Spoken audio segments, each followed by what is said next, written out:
Keth Varani had never wanted to cover a war. In 20 years of journalism across 3 galactic sectors, the young Silthian had built a career on cultural stories. They wrote about the singing crystals of Polaris Minor.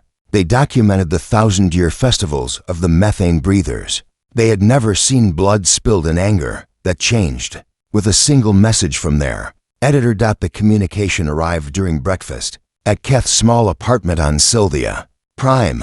The words glowed on the screen in urgent amber. Report to central assignment immediately.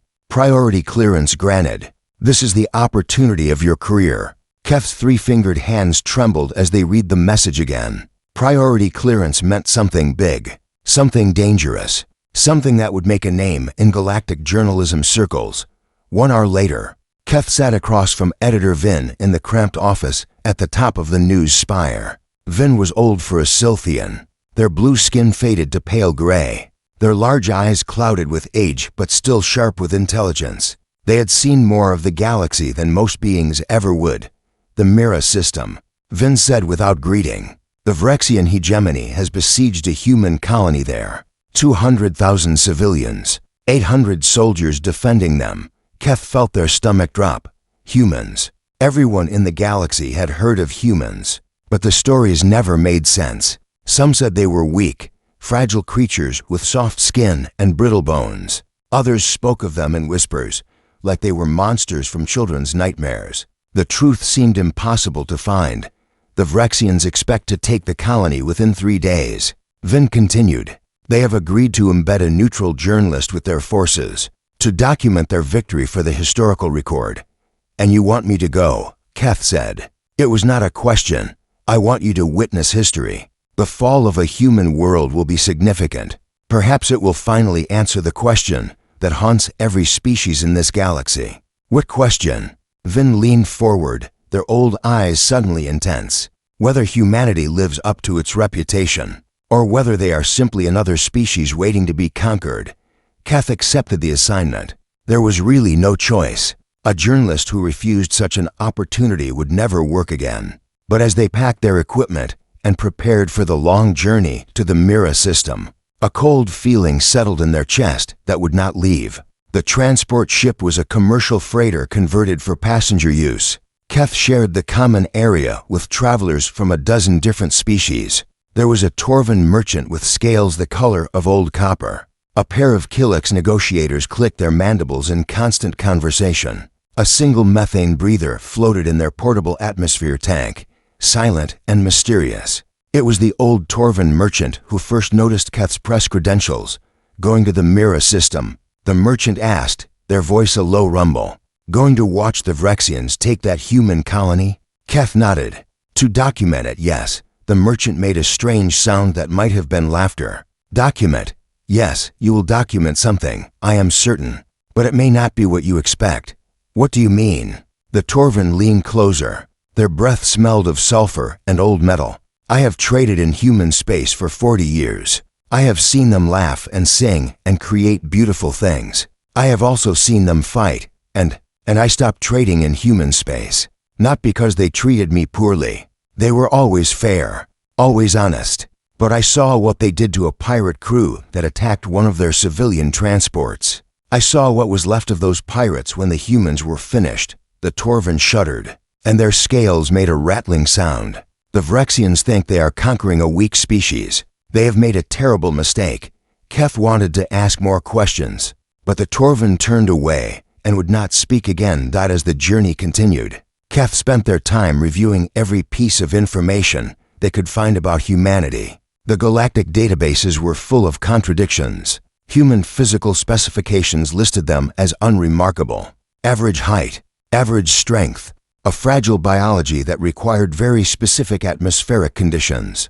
Their natural weapons were laughable compared to species with claws or fangs or venomous stingers. But then there were the other entries, the ones that spoke of endurance beyond reason. Humans could continue functioning with injuries that would kill most species. They could survive in environments that should be immediately fatal.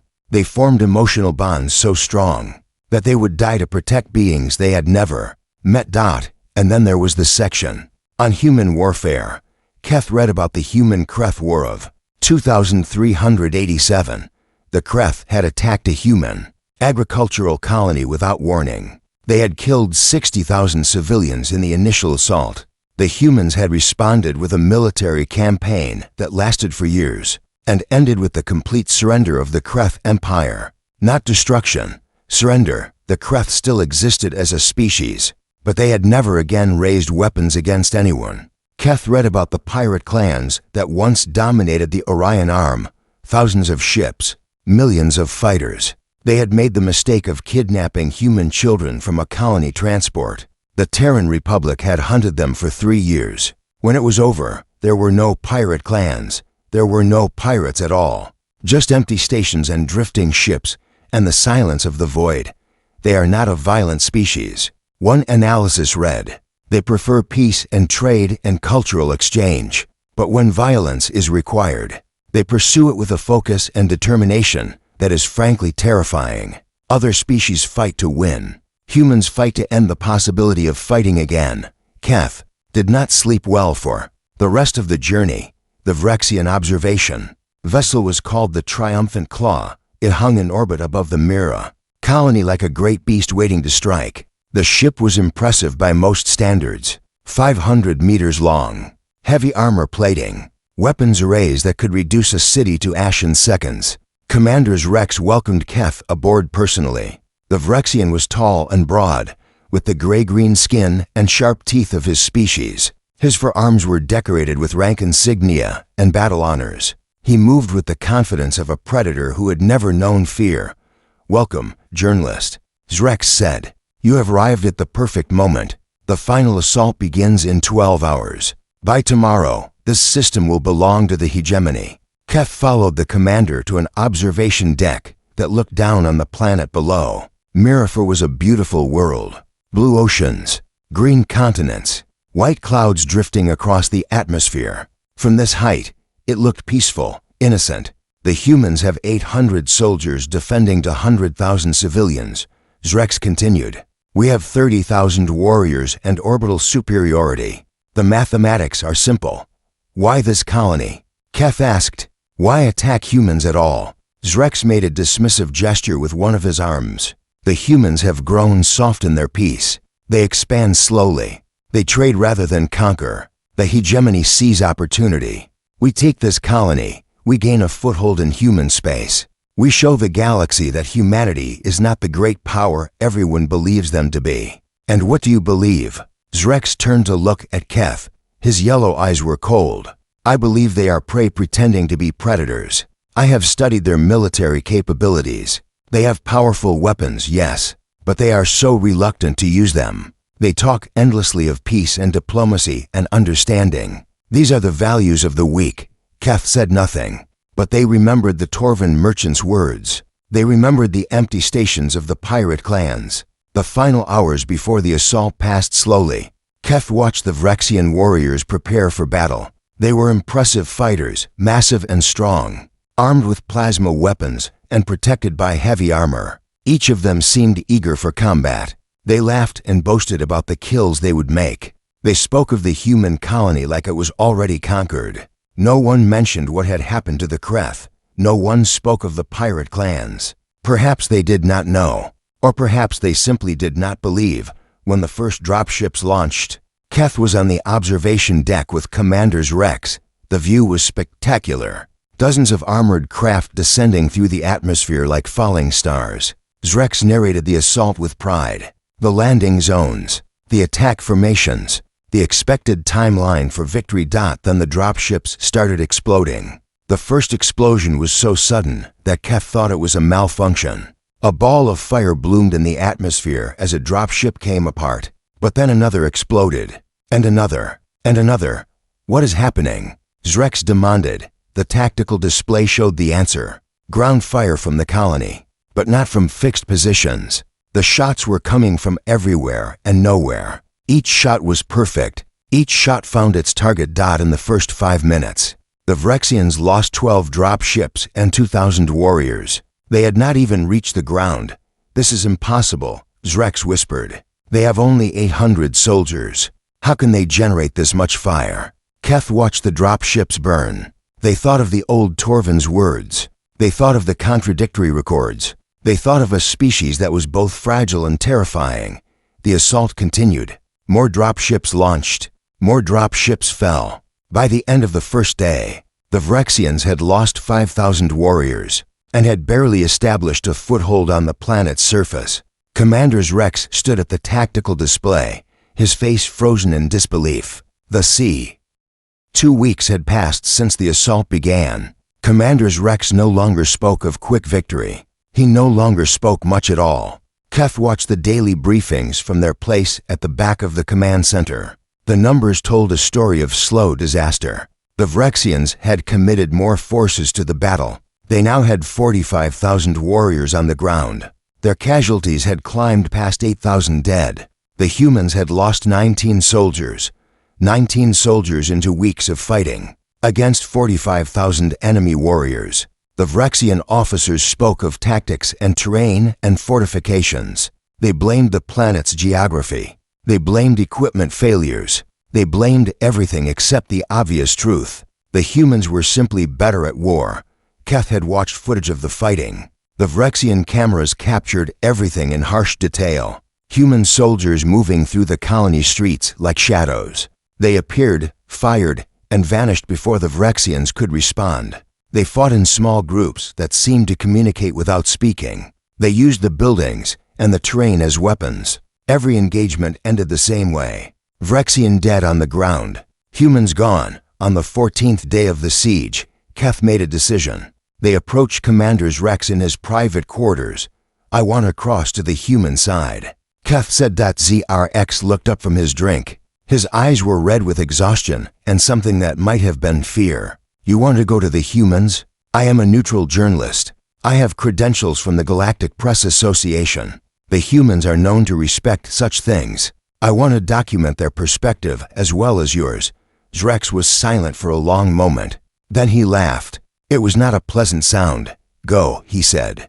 "Go and see them up close. Perhaps you will find the answer to the question that keeps me awake at night. How does a species of soft-skinned weaklings fight like demons from the old stories?" Keth packed their equipment and arranged transport to the front lines. A Vrexian shuttle dropped them to kilometers from the human perimeter. From there, they would walk. The land between the armies was quiet. Keth moved through fields of strange purple grass toward a line of buildings that marked the edge of the colony. White flags flew from their equipment pack. Their hands were empty and raised. They expected to be challenged. They expected weapons pointed at their face. They expected fear. Instead, a voice called out from somewhere ahead. "You're the journalist?" "The Sylthian." Keth stopped. "Yes, I am Keth Varani. I have credentials from the Galactic Press Association. I wish to document your defense for the historical record." A human emerged from behind a low wall. She was young, with brown skin and dark hair tied back from her face. She wore simple combat armor marked with insignia Keth did not recognize. A weapon hung from her shoulder, but she did not point it at Keth. "Sergeant Maria Torres." The human said. "We've been expecting you. The commander said you might come across. You knew I was coming?" Torres smiled. It was a strange expression to see in a war zone. "We know a lot of things. Come on. I'll take you to Captain Vasquez." Keth followed the human soldier through the colony's outer districts. What they saw surprised them more than any battle footage. The streets were clean. The buildings were intact, and people were everywhere. Civilians. Human civilians going about their daily lives. A group of children ran past, chasing some kind of ball. Old people sat on benches in a small park, talking and laughing. A market was open on the main street, with vendors selling food and clothes and household goods. Somewhere nearby, music was playing. "I do not understand," Keth said. "There is a war happening. You are under siege." Torres glanced back at them. "What's not to understand? We're home. We're not going to stop living just because someone is trying to kill us. But the danger, the children, why do you not evacuate them to safety? Where would we take them? The Vrexians control the space around us. And anyway, this is the safest place they could be. They're behind our lines. Nothing is getting through." Torres said this with complete confidence. Not boasting. Just simple fact. They passed a school where classes were in session. Through the windows, Keth could see young humans sitting at desks, listening to a teacher explain something with animated gestures. The teacher noticed them passing and waved. "The war is 2 kilometers away," Keth said. "About that." "Yeah, and you are teaching children." Torres stopped walking. She turned to face Keth fully. Her expression was patient, but firm. "Let me explain something about humans. We don't stop being human just because there's a fight. These kids still need to learn. They still need structure and normalcy and hope. If we shut everything down and huddled in bunkers, we'd be telling them that we've already lost. We haven't lost. We're not going to lose. So the schools stay open. The markets stay open. Life goes on." Keth had no response to this. They simply followed Torres deeper into the colony. Captain Elena Vasquez was waiting for them in the command center. She was older than Torres, with gray streaking her dark hair and lines around her eyes that spoke of difficult years. But she moved with the easy grace of someone who was very good at violence and did not need to prove it. "Welcome to Mira Colony," Vasquez said. "I understand you want to see how we fight." "I want to understand," Keth said. "The Vrexians have 45,000 warriors. You have 800. Yet you are winning, not winning, holding. There's a difference." Vasquez gestured to a map on the wall. "We're not trying to defeat them. We're just trying to survive until help arrives. And when will that be?" Vasquez's expression flickered. Something complicated passed across her face. "That's classified. But you can stay with us. See how we operate. Document whatever you want. We have nothing to hide." Over the following days, Keth lived among the human soldiers. They ate in their mess halls. They slept in their barracks. They watched them train and fight and die. And slowly, they began to understand. The first thing Keth noticed was the way humans communicated. During combat operations, they barely spoke at all. Hand signals, glances, subtle shifts in body position. A squad of 8 soldiers would move through a battlefield like a single organism, with 8 pairs of eyes and 8 pairs of hands. They seemed to know what each other was thinking. "Practice," Torres explained when Keth asked. "We train together for years before deployment. We learn each other's patterns. After enough time, words just slow you down." The second thing Keth noticed was the endurance. Humans could fight for hours without rest. They could go days with minimal sleep. When they did rest, they fell asleep instantly and woke instantly, ready for combat in seconds. Their bodies seemed designed for sustained conflict in a way that was almost frightening. "We evolved as persistence hunters," Torres said. "Our ancestors chased prey across the grasslands for hours until the prey collapsed from exhaustion. We don't run fast, but we run forever."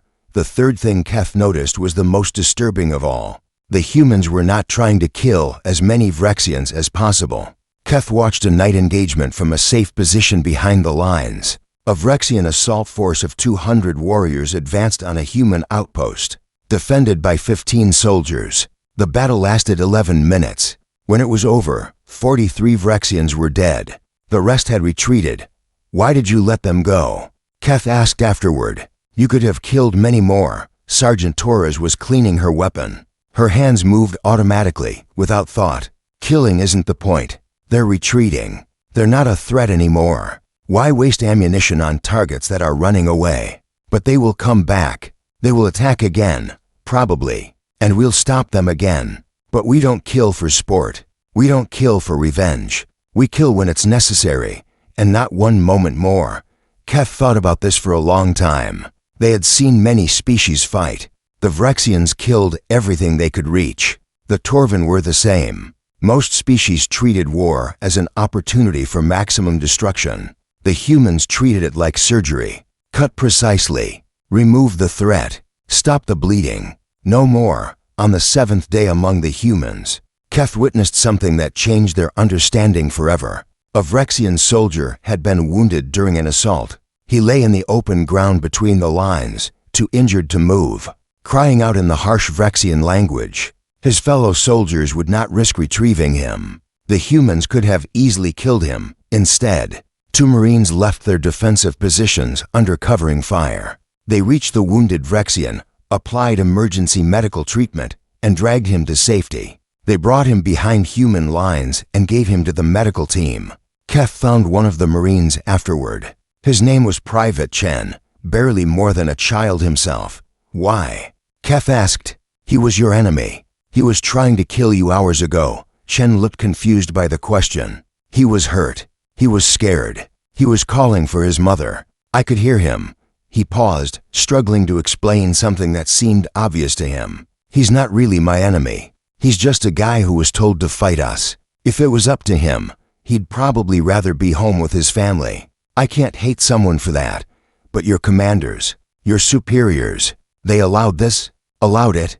Captain Vasquez suggested it. She said we should try to save him if we could do it safely. Chen smiled slightly. She said every enemy we treat well is an enemy who might question why they're fighting us in the first place. Kef returned to Captain Vasquez's command center that evening. The question that had been building in their mind for days the siege had entered its fourth week. Kef had stopped counting the days. Time moved differently inside the colony, measured not by hours, but by the rhythm of assault and defense, rest and readiness. The Vrexians had committed more forces. 60,000 warriors now pushed against the human lines. They had learned to move more carefully, to avoid the killing zones where human snipers waited with impossible patience. But still they died, and still the humans held. Kef had become a familiar presence among the Marines. They no longer stared when the Sylthian journalists joined them for meals, or followed them to the observation posts. Some of them had even started sharing stories. It was the stories that haunted Kef most. Sergeant Torres was the first to open up. They were sitting on a rooftop overlooking the eastern perimeter, watching the distant flashes of Vrexian artillery testing the colony's shields. The night was clear and full of stars. You want to know why we are the way we are, Torres said. It was not a question. You want to understand the fear. Yes, Kef admitted. Everyone in the galaxy speaks of humanity in whispers. But the stories never make sense. You are kind. You are merciful. You save wounded enemies and keep schools open during sieges. Yet everyone fears you. I cannot put these things together. Torres was quiet for a while. When she spoke, her voice was distant. Do you know anything about human history? I mean really know it. Not the diplomatic summaries they teach in galactic schools. I know you had wars among yourselves. Most species do, before they reach the stars. Torres laughed softly. It was not a happy sound. Wars, yes, we had wars. She looked up at the stars as if she could see through them to something far away. In the 20th century, before we left our planet, we fought to wars that killed over 100 million people. 100 million. In just 30 years, Kef felt something cold move through their body. 100 million was more than the population of many species. We invented weapons that could destroy entire cities in a single moment. Torres continued. We built enough of them to burn our whole world 100 times over. We came within minutes of using them on ourselves.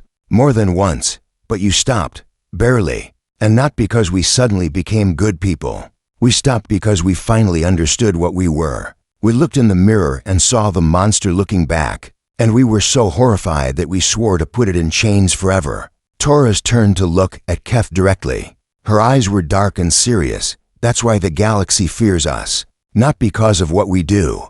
Because of what we are. We are a species that invented industrialized slaughter. We are a species that built nuclear weapons and pointed them at each other. We are a species that, given enough provocation, is capable of absolutely anything. She paused. And we know it. Every single one of us carries that knowledge. It is the weight that presses on our hearts every day. It is why we fight so hard for peace. Because we understand, better than any species in this galaxy, what happens when peace fails.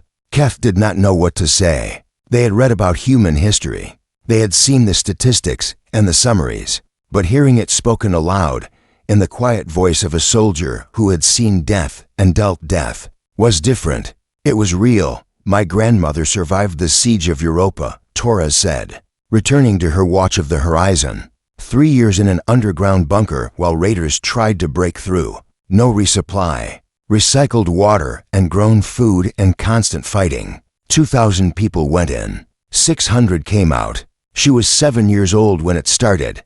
That is terrible. It was. But here's what you need to understand. She didn't come out of that experience wanting revenge. She didn't spend her life hating the people who did it. She spent her life building things. She helped design the agricultural systems that feed 100 colonies now. She taught me that the best response to suffering is to make sure no one else has to suffer the same way. Taurus smiled slightly. That's humanity. We have seen the worst of what we can be. We have done terrible things to each other. And instead of pretending it never happened, we carry it with us. We teach it to our children. We say, this is what we did. This is what we must never do again. And every day, we try to be better. Over the following days, Keth collected more stories. Each one added another piece to the puzzle. Private Chen spoke of his great-grandfather, who had survived something called the Pacific Conflict. He lost 3 brothers in 2 years. When it was over, he forgave the people who had killed them. He said hatred was a poison that would destroy him from inside. He started a hospital instead. He spent 50 years healing people who had been his enemies. Lieutenant Park talked about the resource wars of the 22nd century. Billions of people died fighting over water and oil and arable land. We nearly destroyed ourselves completely. That's when we finally unified. Not because we suddenly loved each other, because we realized that if we didn't stop fighting, there would be nothing left to fight over. Captain Vasquez shared her own story one evening. After a particularly brutal Vrexian assault had been thrown back with heavy losses on both sides. I was at New Helsinki when the Kreth attacked, she said. The colony's lights were dim, conserving power, and her face was half in shadow. 60,000 civilians. The Kreth killed them all in the first hour. I was on the relief ship that arrived 3 days later. I saw what was left. Keth had read about the Kreth War. They knew the statistics. But the look in Vasquez's eyes told a story that no statistics could capture. What did you do? Keth asked quietly. What we always do. We mourned. We raged. We wanted to destroy them utterly. Vasquez's hands clenched into fists. I wanted to destroy them. I had friends on New Helsinki. People I had trained with. People I loved. The Kreth took them from me, and I wanted to take everything from the Kreth in return. But you did not. No. We fought them for years. We broke their fleets and conquered their worlds. And when they surrendered, we could have wiped them out. We had the power. Many people demanded it. Vasquez unclenched her hands slowly, deliberately. Instead, we accepted their surrender. We let them live. We even helped them rebuild. Why? Because genocide is what the old humans would have done. The ones who built the death camps and the nuclear weapons and the killing fields. We decided a long time ago that we would not be them anymore. No matter how much it hurt. No matter how much they deserved it. She looked at Keth with those old, tired eyes. The Kreth are still out there. They haven't attacked anyone in 40 years. Their children are growing up in a galaxy where humans are the ones who showed mercy. That's worth more than revenge could ever be. The stories kept coming. Keth recorded all of them. They painted a picture of a species that had walked through fire and emerged scarred, but transformed. A species that remembered every atrocity it had committed and used that memory as a shield against becoming monsters again. On the 28th day of the siege, Keth witnessed human grief. A Marine named Rodriguez died during a night assault. He was young, barely 20 years old, with a smile that could light up a room. Keth had spoken with him just the day before. He had been excited about returning home after his deployment. He had a younger sister he wanted to see. The funeral was held at dawn. The entire garrison that could be spared from the lines gathered in a small plaza in the colony's center. They stood in perfect formation, but their faces were not military. Their faces were human, full of pain and love and loss. Captain Vasquez spoke first. Her words were simple. Private Miguel Rodriguez gave his life defending this colony. He gave his life defending people he had never met and would never know. He was 20 years old. He loved music and terrible jokes and his family. He was our brother. We will carry him with us forever. Then the other Marines spoke. One by one, they shared memories. The time Rodriguez had taught himself to cook and nearly burned down the barracks. The letters he wrote to his sister every week. The way he always volunteered for the dangerous missions, because he did not want anyone else to take the risk. Keth, watched and recorded, and felt something breaking inside. Then these were not the cold killing machines that the galaxy imagined. These were people. Full, complete, complicated people who loved and grieved and remembered. They had the power to destroy worlds, and they used it to protect strangers. They had the ability to be the monsters of legend, and they chose to be the heroes instead. After the funeral, Keth found Torres standing alone at the edge of the plaza. Her face was wet with tears. "You feel everything so deeply," Keth said. It was not a question. Torres wiped her eyes. "Rodriguez was my friend. Of course I feel it deeply. What else would I do? Many species learn to suppress such emotions in war, to become numb. It is considered necessary for survival. Maybe.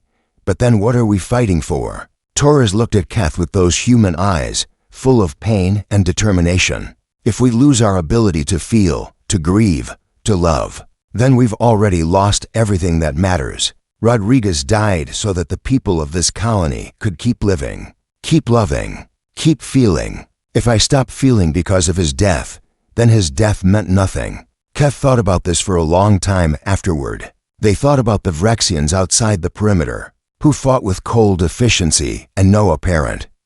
The warning came at dawn on the 42nd day of the siege. Keth was in the command center with Captain Vasquez when the sensor alarms began screaming. The tactical display lit up with new contacts. "Not dozens, hundreds. Report," Vasquez said.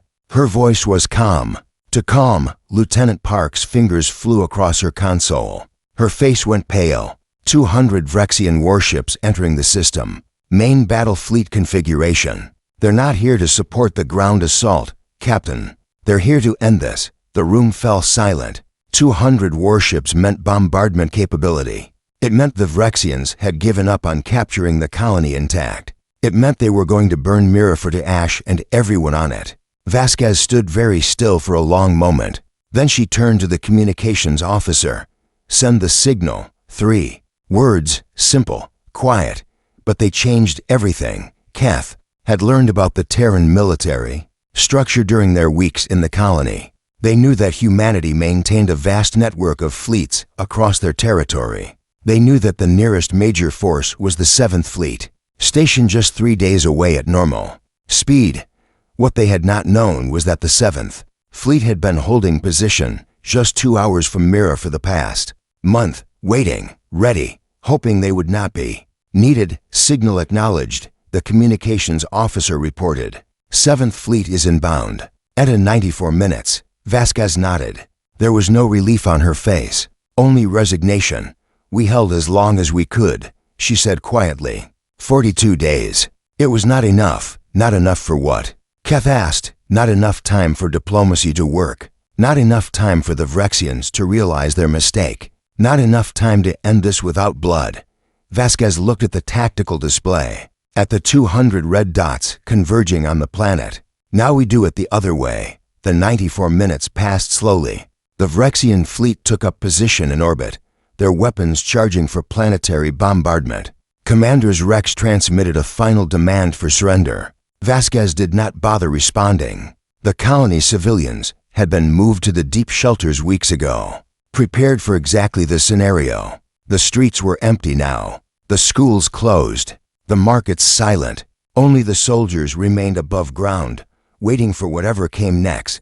Then the sky changed. Keth was on the observation deck with Torres when the 7th Fleet arrived. 40 ships emerged from hyperspace in perfect formation. They were smaller than the Vrexian vessels, sleeker, built for speed and precision rather than raw power. But they moved with a coordination that made the Vrexian fleet look clumsy. 40 ships against 200, Keth said. "You are still outnumbered 5-1. Torres smiled. It was not a pleasant smile. "Watch." The battle began with a Vrexian volley. Hundreds of plasma bursts screamed through space toward the Terran formation. It should have been devastating. At that range, with those numbers, the Terran fleet should have suffered massive casualties. Instead, the Terran ships simply were not there.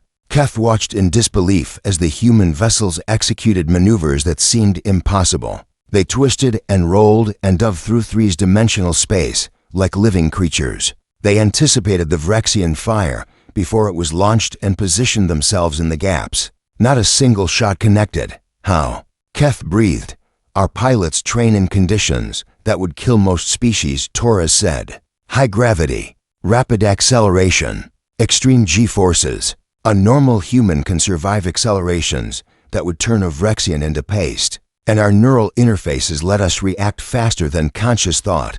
On the tactical display, the Terran ships began their counterattack. They moved in pairs, covering each other, creating intersecting fields of fire that trapped Vrexian vessels with nowhere to run. Each Terran ship seemed to know exactly where the others would be at every moment. They fought as a single organism with 40 bodies. The first Vrexian destroyer died in a cascade of explosions. Then another. Then 3 at once. Commander Rex's voice came over the open channels. He was screaming orders at his fleet. Reposition. Concentrate fire. Bring the weight of numbers to bear. But his ships were too slow. Too predictable. They moved in rigid formations that the Terran vessels sliced through like knives through water. 30 minutes into the battle, the Vrexians had lost 40 ships. The Terran fleet had lost none. Keth watched the destruction with growing horror. This was not the restrained, surgical warfare they had witnessed on the ground. This was overwhelming force applied with brutal efficiency. The Terran ships killed and killed again without hesitation.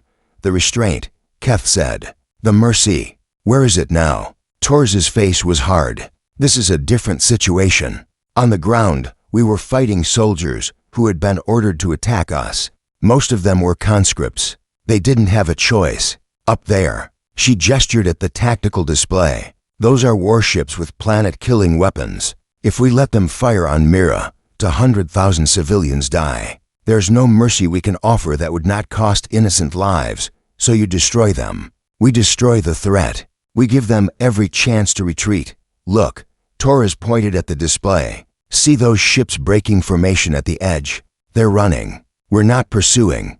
We never pursue retreating enemies unless they continue hostile action. It was true. Vrexian ships that broke away from the battle were allowed to flee. The Terran fleet focused only on vessels that continued attacking. But the core of the Vrexian fleet did not retreat. Commander Rex held them together through sheer force of will. He reorganized his remaining ships into a tight defensive cluster and pushed forward, trying to reach bombardment range of the planet. Brave, Vasquez said from her position in the command center. Her voice carried through the observation deck speakers. Stupid, but brave. He knows he's dying and he's trying to take the colony with him. Will he succeed? Keth asked. No. The Terran flagship moved to intercept the Vrexian formation. It was a beautiful ship, Keth noticed. Long and graceful, with lines that suggested speed and power in perfect balance. It flew directly into the teeth of the Vrexian guns, drawing their fire away from the planet. Admiral Chen's voice came over the command channel.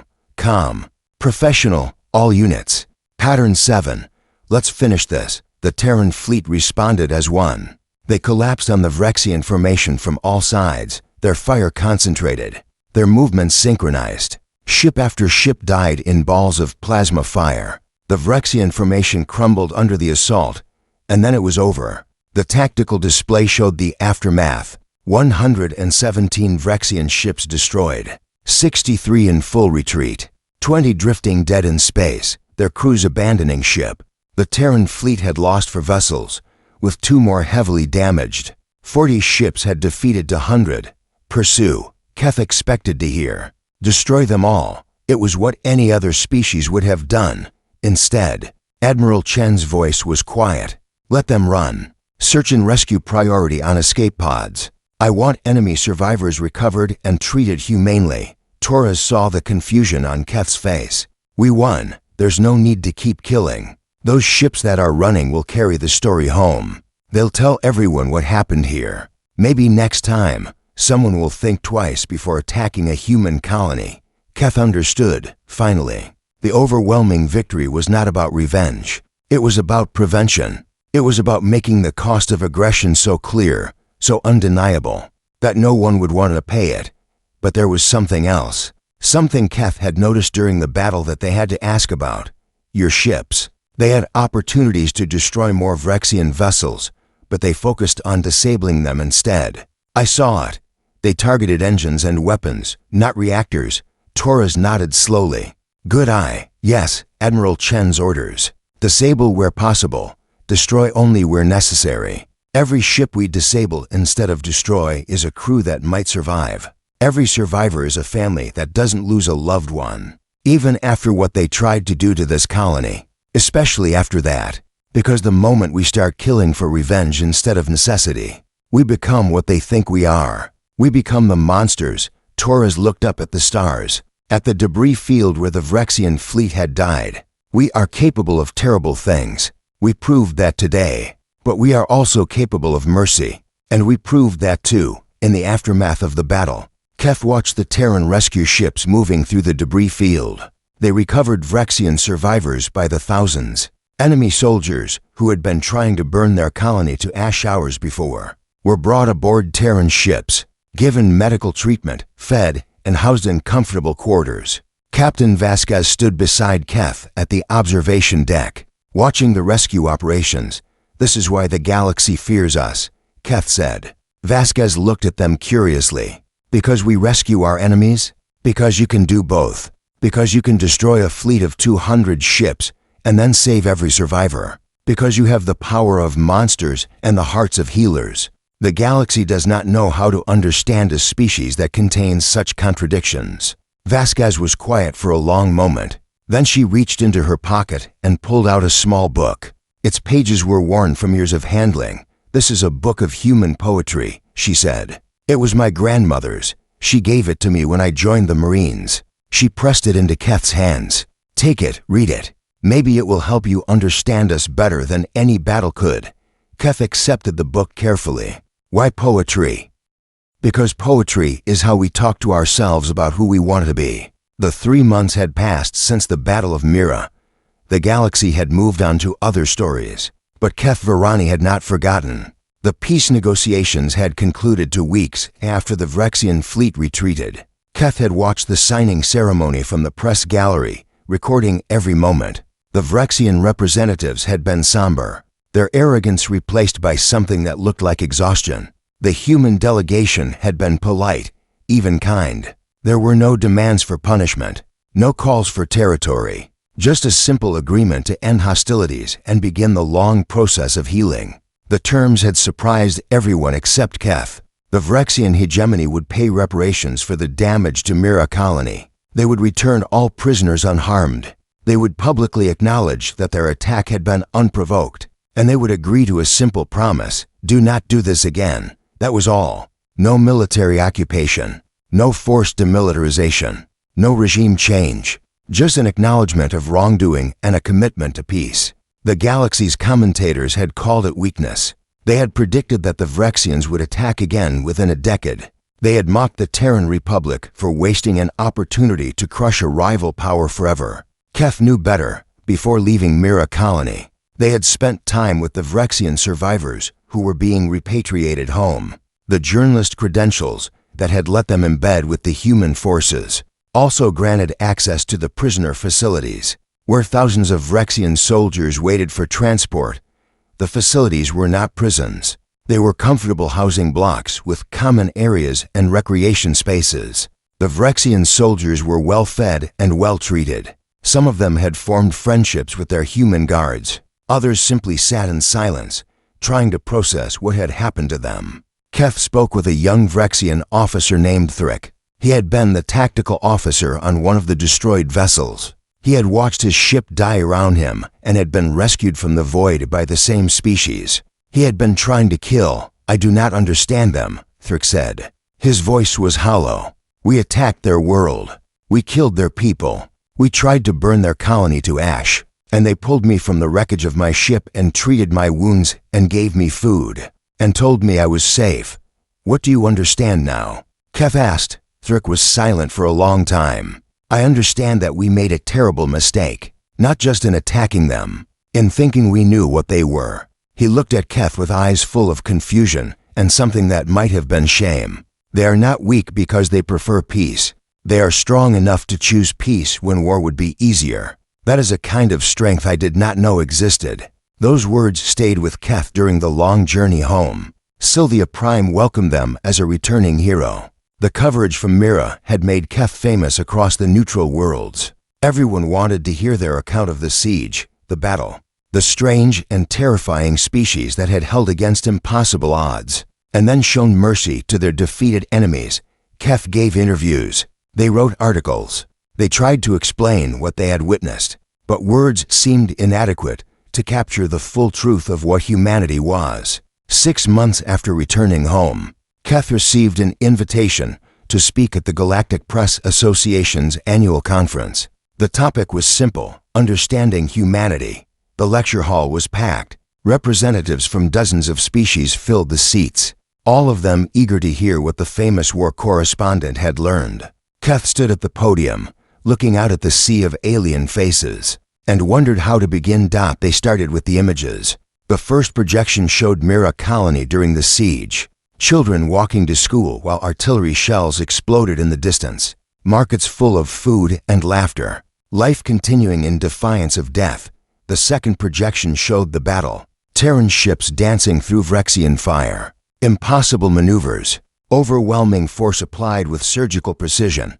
The third projection showed the aftermath. Terran rescue ships pulling Vrexian survivors from the void. Medical teams treating wounded enemies. Soldiers sharing food with the people who had tried to kill them hours before. I went to Mira expecting to document the fall of a human world, Keth said into the silence. I stayed for 42 days and witnessed something I still struggle to describe. I watched 800 soldiers hold against 60,000 enemies. I watched a fleet of 40 ships destroy a fleet of 200. And I watched the victors show mercy to the vanquished in ways that no species in this galaxy would expect. A Torvan journalist raised their hand. The humans are clearly superior warriors. Why do they not use that superiority to conquer the galaxy? Keth considered the question carefully. Because they are afraid of themselves. Confused murmurs rippled through the audience. Let me explain, Keth continued. Humanity has a history that is unlike any other species in this galaxy. Before they reached the stars, they nearly destroyed themselves. Not once, many times. They built weapons capable of ending all life on their world. They created systems of cruelty and death that killed hundreds of millions of their own kind. They looked into the abyss of their own potential, and they were so horrified by what they saw that they swore to never go back. Keth pulled up an image of Captain Vasquez. Her tired eyes, her weathered face, the weight of responsibility that she carried without complaint. This woman commanded the garrison at Mira Colony. 800 soldiers against 60,000 enemies. She could have called for reinforcements at any time. The Terran 7th Fleet was just hours away. Instead, she held for 42 days with minimal force, hoping that diplomacy would find a solution before she had to unleash the full power of human warfare. Why? Someone in the audience called out. Because she remembered what happens when humans do not restrain themselves. Because she carried the memory of 100 million dead in ancient wars. Because she understood that unleashing that power, even against a deserving enemy, would cost something precious, something that could never be recovered. Keth changed the image to the book of poetry that Vasquez had given them. Its worn pages, its simple cover. Captain Vasquez gave me this book before I left Mira. She said it would help me understand humanity. She was right. Keth opened the book to a marked page. Let me read you something. These words were written by a human poet almost 500 years ago. In the middle of one of their terrible wars, the words appeared on the screen behind Keth. If we must die, let it not be like hogs, hunted and penned in an inglorious spot. If we must die, oh let us nobly die, so that our precious blood may not be shed in vain. The audience was silent. This is humanity, Keth said. A species that writes poetry about noble death while inventing weapons of mass destruction. A species that feels everything deeply, loves fiercely, and never forgets the cost of violence. They are not warriors who happen to have morals. They are moral beings who happen to be capable of terrible warfare. And every day, they choose to keep the monster chained. A young Killick student raised a claw. But what if the chains break? What if humanity decides that mercy is no longer worth the cost? Keth smiled sadly. That is the question that keeps the galaxy awake at night. That is why everyone fears them. And what is the answer? Keth looked out at the audience. Dozens of species, Hundreds of individuals, all of them united by the same fear. The answer is that we are at their mercy. All of us, every species in this galaxy exists because humanity has chosen to let us exist. They could conquer us all. They could enslave us or destroy us or do whatever they wished. They have the power. They have always had the power. Keth paused, remembering Sergeant Torres and Private Chen and Captain Vasquez, remembering the wounded Vrexian soldier dragged to safety, remembering the children walking to school, but they choose not to. Every single day, they wake up and make the choice to be better than what they know they could be. They carry the weight of their history like a burden, and they use it to remind themselves why restraint matters, why mercy matters, why peace is worth fighting for. And if they ever forget, the Killick student Keth thought of the poetry book in their bag, of the words that spoke of love and sacrifice and hope, of the stories that Torres and Chen and Park had shared about ancestors who had survived horror and emerged with forgiveness instead of hatred. They won't forget, Keth said. They cannot forget. Their history is written on their souls. Every human carries it with them. The darkness and the light, the monster and the angel. They need both to be complete. And as long as they remember both, the galaxy is safe. The lecture ended. The audience filed out in thoughtful silence, but Keth remained at the podium for a long time, looking at the image of Mira Colony on the screen. The blue planet, the green continents, the children walking to school during a siege. A young Sylthian student approached hesitantly. Journalist Varani, I have one more question. Yes? After everything you saw, do you fear humans? Keth considered the question. They thought of the horror of the battle, the precision killing, the fleet reduced to wreckage in less than an hour. They thought of the power that humanity kept hidden, the weapons that most species did not know existed, the darkness that lurked beneath the surface of their civilization. But they also thought of Torres crying at Rodriguez's funeral. They thought of Chen,